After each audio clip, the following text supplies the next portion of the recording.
Kianouch, par mes amis.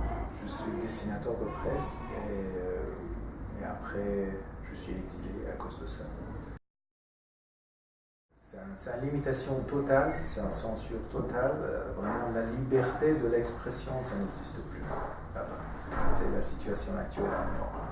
Ça veut dire qu'il y a des tabous, il y a des tabous religieux, il y a des tabous politiques, il y a des tabous sociaux. Voilà, comme un dessinateur de presse, vous êtes entouré dans beaucoup de tabous. Vous ne pouvez pas vraiment bouger, vous ne pouvez pas vraiment dessiner librement. Par exemple, vous pouvez dessiner le président des États-Unis, c'est pas grave. Mais vous pouvez critiquer Israël, par exemple. Vous pouvez critiquer l'Europe, mais vous ne pouvez jamais toucher le gouvernement iranien. Si par exemple vous dessinez un jour un moulin, c'est très très grave et il y a un danger même énorme pour vous comme un dessinateur. C'est ça la situation. La dernière élection, qui était en 2009, je trouve que cette fois, c'est vraiment différent. Le danger, c'est plus sérieux qu'avant.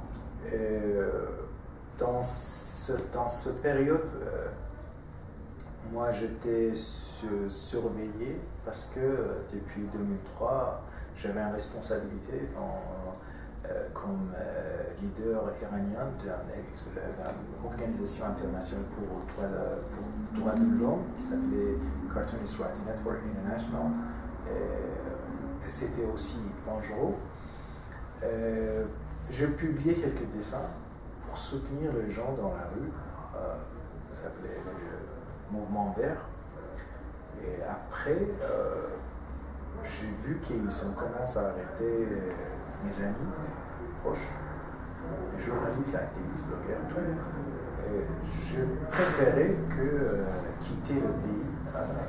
J'avais deux choix, être là-bas et être arrêté, ou continuer comme un exilé et continuer mon travail. Et c'est pour ça que j'ai choisi l'exil. Être un dessinateur de presse, ça veut dire une bataille contre beaucoup de choses. Par exemple, il y a des limitations, il y a des censures, il y a des dangers aussi, mais je ne pouvais pas accepter ça, je ne pouvais pas me limiter, je ne pouvais pas dessiner comme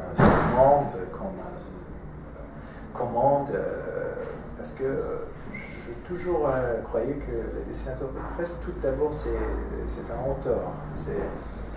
On pense, et après on dessine, qu'est-ce qu'on pense. Et c'est à la base d'être un caricaturiste ou dessinateur de presse.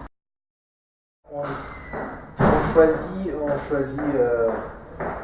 autocensure, on accepte la limitation, on accepte la commande, et après voilà, on peut continuer très très parfaitement. Parce que il connaît très bien le pouvoir de dessin de presse.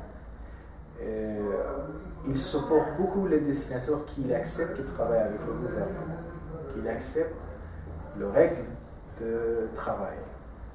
Oui, il y a des dessinateurs qui travaillent toujours avec les journaux, parce que les journaux en Iran, ils ne sont pas indépendants. Ils sont pour les gouvernements, ils sont pour les organisations qui est pour le guide religieux et pour le gouvernement. C'est pour ça, si si par exemple moi je voudrais travailler avec un journal iranien, d'abord je dois accepter le régime islamique de l'Iran, je dois accepter l'autocensure, je dois accepter recevoir une commande. Vraiment j'attends toujours, mais il y a des réalités aussi. La réalité, ce que je sens, c'est que le changement, c'est pas maintenant. C'est pas comme la France qui dit le changement, c'est maintenant. Mais en Iran, je pense que le changement, c'est après 10 ans.